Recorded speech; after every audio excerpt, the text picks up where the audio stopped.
Jason வணக்கம். வணக்கம் வணக்கம். தேமுதிக ஒரு வழியா சஸ்பென்ஸை உடைச்சி அறிவாலயத்துல ஸ்டாலினை பார்த்து பூங்கத்தை கொடுத்து சேர்ந்துட்டாங்க. அண்ணன் ஸ்டாலின் பாசத்தை பொழியிறாங்க. அவர் பார்த்து செய்வார் எனக்கு எல்லாமே. அண்ணன் ஸ்டாலின் என்ன சீர்வரிசை செய்ய போறாருன்னு தெரியல.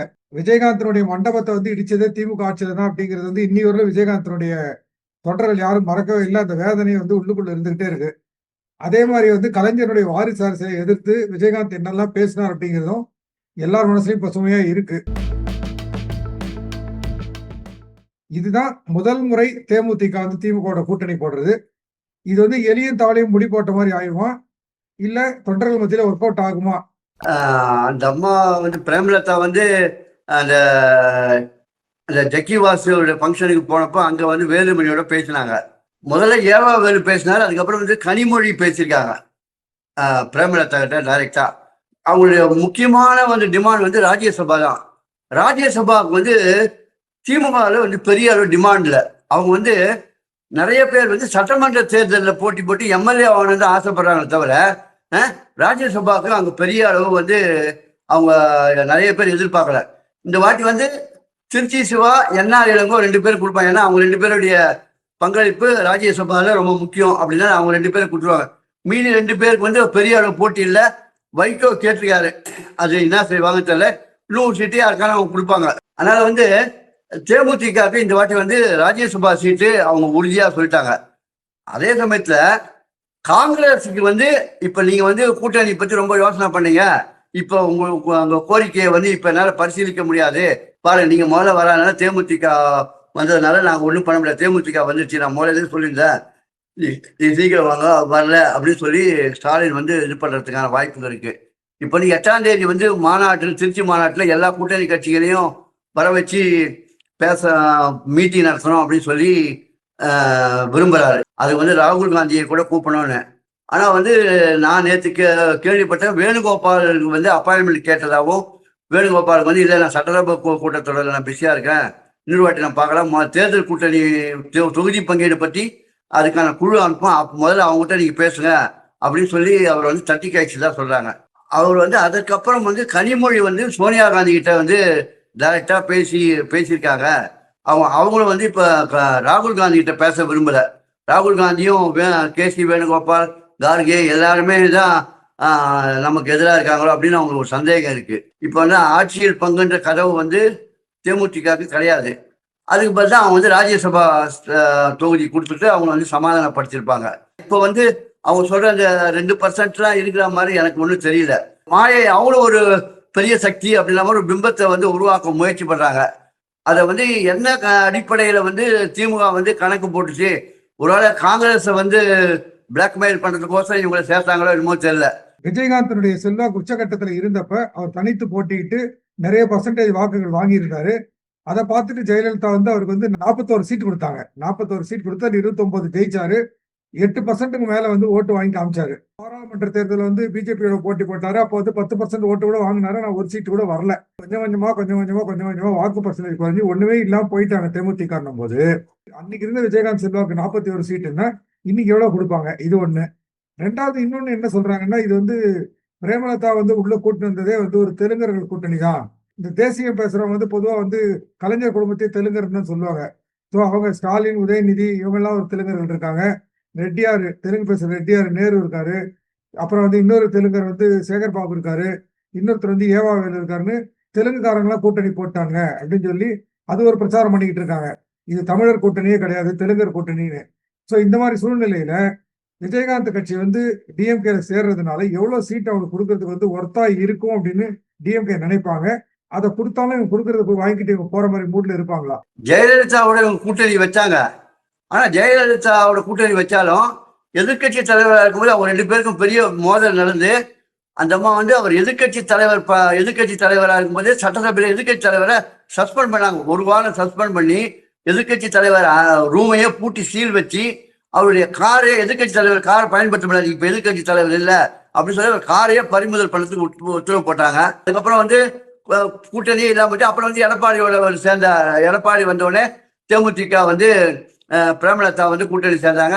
ராஜ்யசபா சீட் தரேன்னு சொல்லி சொன்னாங்க. ஏமாத்திட்டாங்க சொன்னாங்க. இல்லை நான் அப்படி சொல்லலை அப்படின்னு சொல்லி மாற்றி அவங்க தேமுதிக பொதுச் செயலாளர் பிரேமலதாவை பொறுத்தவரைக்கு இன்னைக்கு பேசின பேச்சு நாளைக்கு பேசுவாங்கன்னு சொல்ல முடியாது.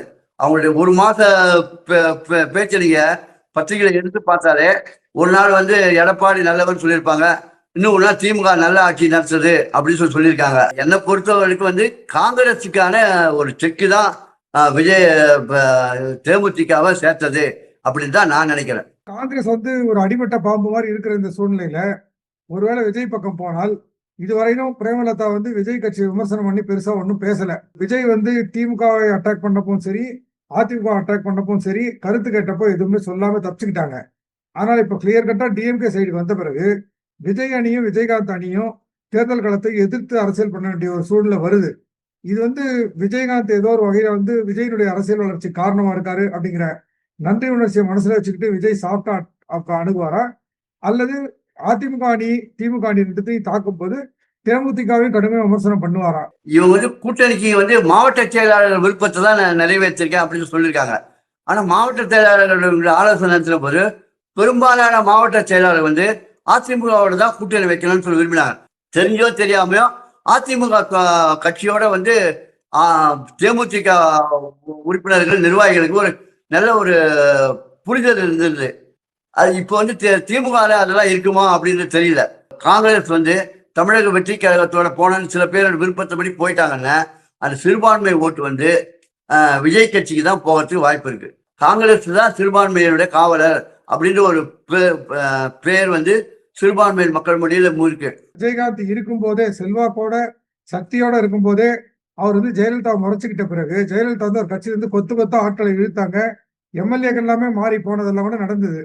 அதாவது ஜெயலலிதாங்கிற ஒரு சக்தி இருக்கும்போது விஜயகாந்த் செல்வாக்கோட இருக்கும்போது இப்படி நடக்கும்போது கூட்டணிக்கு வரேன்னு சொல்லிட்டு வராம போன பிரேமலதாருடைய கட்சி இருக்கு இல்லையா, அதுல இருந்து எவ்வளவு பேர் அதிருப்தியா இருப்பாங்க. இப்ப நீங்க சொல்ற மாதிரி அவங்க திமுக பக்கம் போனது பிடிக்காம, ஏன்னா இன்னைக்கு கூட வந்து திரும்ப திரும்ப பேஸ்புக்ல பார்த்தா என்ன சொல்றா, விஜயகாந்த் கட்சிக்காரங்களுக்கு பிடிக்கல, நம்மளுடைய மூல எதிரியே வந்து டிஎம்கே தான், அவங்களால தான் எல்லா பாதிப்பும் வந்துச்சு, கேப்டனை மன வருத்தப்பட வச்சவங்களே அவங்க தான், ஜெயலலிதா கூட அவ்வளவு பண்ணல, பண்ணதே டிஎம்கே, டிஎம்கே பக்கம் நம்ம போய் கூட்டு சேர்ந்து தப்புன்னு சொல்லிட்டு இருக்கும்போது பெரிய அளவுல ஆட்களை வந்து பிஜேபியும் ஏடிஎம்கே சேர்ந்து கட்சியை உடைச்சி விஜயகாந்த் கட்சியில இருக்கிற செல்வாக்கான மாவட்ட நிர்வாகிகளாம் இருக்கிறதுக்கு வாய்ப்பு இருக்குன்னு நினைக்கிறீங்களா நீங்க? விஜயகாந்த் வந்து அதிமுக எதிர்ப்பு நிலைப்பாடு இருக்கும்போதே 8 சட்டமன்ற உறுப்பினர்கள் அவரை விட்டு விலைக்கு வந்து அதிமுக சேர்ந்தாங்க. அவங்க எல்லாம் போய் அதிமுக அமைச்சர்கிட்ட போய் அவங்க வேண்டிய சலுகைகள்லாம் வந்து வாங்கிட்டாங்க. இதே வந்து குழப்பம் வந்து அங்கேயும் வந்து ஏற்பட்டு இல்ல இந்த முடிவு தவறு, தப்பா முடிவு பண்ணிட்டாங்க அப்படின்னு சொல்லி அவங்க வந்து அதிமுக போகிறதுக்கான வாய்ப்புகளும் இருக்கு. அது அது அது இல்லைன்னு நம்ம சொல்ல முடியாது. திமுக ஆட்சிக்கு எதிராக நிறைய இடங்கள்ல கம்யூனிஸ்ட்கள் போராட்டமே நடத்தினாங்க. இப்ப வேகைவேல் சம்பவத்துல யாருமே இப்போ எதுவுமே செய்யவே இல்லை அப்படின்னு சொல்லி திருமாவளவன் குற்றச்சாட்டு திருமாவளவன் போராட்டம். ஆனா என்ன சொன்னாரு, காவல்துறை ஏற்று நாங்கள் போராட்டம் நடத்தல, இந்த ஆட்சியை ஏற்று போராட்டம் நடத்தலை அப்படின்னு சொன்னாங்க. காவல்துறை அப்ப யார்கிட்ட இருக்கு? முதலமைச்சர் ஸ்டாலின் தானே இருக்கு. அதனால வந்து கசப்பு உணர்வு திமுக கூட்டணியில நிறைய இருக்கு. அது எப்போ வெளிப்படும் அப்படின்னு தெரியல. தொகுதி பங்கீடு பற்றி பேச்சுவார்த்தை ஆரம்பிக்கும் போதுதான் ஒரு பூனைக்குட்டியா வெளியில வரும். திருமாவளவன் பாமகல இருந்து ராமதாஸ் உள்ள கொண்டு வரதுக்கு எவ்வளவு எதிர்பார்க்காரோ அதே அளவுக்கு விஜயகாந்த் கட்சி உள்ள வர்றதுலயும் அவர் கவனமா இருக்க வேண்டிய கட்டாயம் இருக்கு. ஏன்னா எங்கெல்லாம் திருமாவளவனுடைய கட்சி வந்து செல்வாக்கோட இருக்கோ அதே வட மாவட்டங்கள் தருமபுரி கிருஷ்ணகிரி பகுதிகள் இருக்கு இல்லையா, அங்கதான் விஜயகாந்த் கட்சியும் ஸ்ட்ராங்கா இருக்கு. நல்லா பாத்தீங்கன்னா நீங்க அப்படின்னும் போது பாமக மாதிரியே விஜயகாந்த் கட்சியும் திருமாவளவன் வந்து தன்னுடைய ஒரு போட்டியாளராக கருதுறதுக்கான வாய்ப்புகள் இருக்கு. அப்படின்னும் போது தன்னுடைய செல்வாக்குள்ள ஏரியாக்கள்ல விஜயகாந்தனுடைய கட்சி செல்வாக்கு பெறுவதற்கு வளர்வதற்கு திமுக இடம் கொடுத்தா அது வந்து எந்த அளவுக்கு ஒரு ஏத்துப்பாருன்றது தெரியல. உதாரணமா அவங்க கொடுக்குற சீட்டு எவ்வளவு கொடுத்தா அதுல ஒரு சீட்டா எனக்கு அதிகமா கொடுங்கன்னு கேட்கறதுக்கான வாய்ப்பு இருக்கு. ஏன்னா விஜயகாந்தனுடைய ஓட்டிங் பர்சன்டேஜ் முன்ன மாதிரி இல்ல, விழுந்துருச்சுன்றது ஒண்ணு.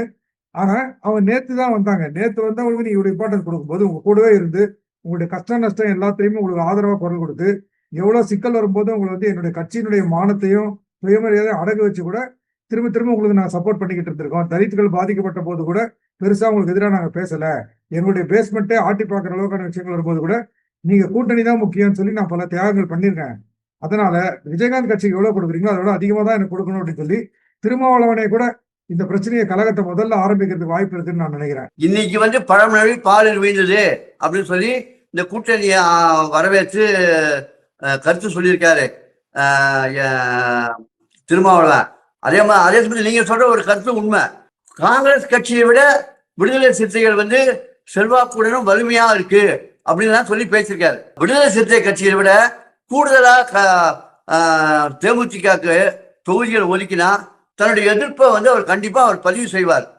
அதே மாதிரி நீங்க சொல்ற மாதிரி நேற்று வந்த கட்சிக்கு முக்கியத்துவம் தரீங்க, நாங்க அன்னிலேருந்து உங்களுக்கு ஆதரவு தெரிவிக்கிறோம் அப்படின்னு சொல்லி இதே விஷயத்த வைகோவை கேட்கலாம் வாய்ப்பு இருக்கு, வைகோவை கேட்கலாம், கம்யூனிஸ்ட் கட்சிகளே கேட்கறதுக்கு வாய்ப்பு இருக்கு. ஆனா திமுக வந்து 180 தொகுதியில 170 தொகுதியில 180 தொகுதியில போடணும்னு ஆசைப்படுறாங்க.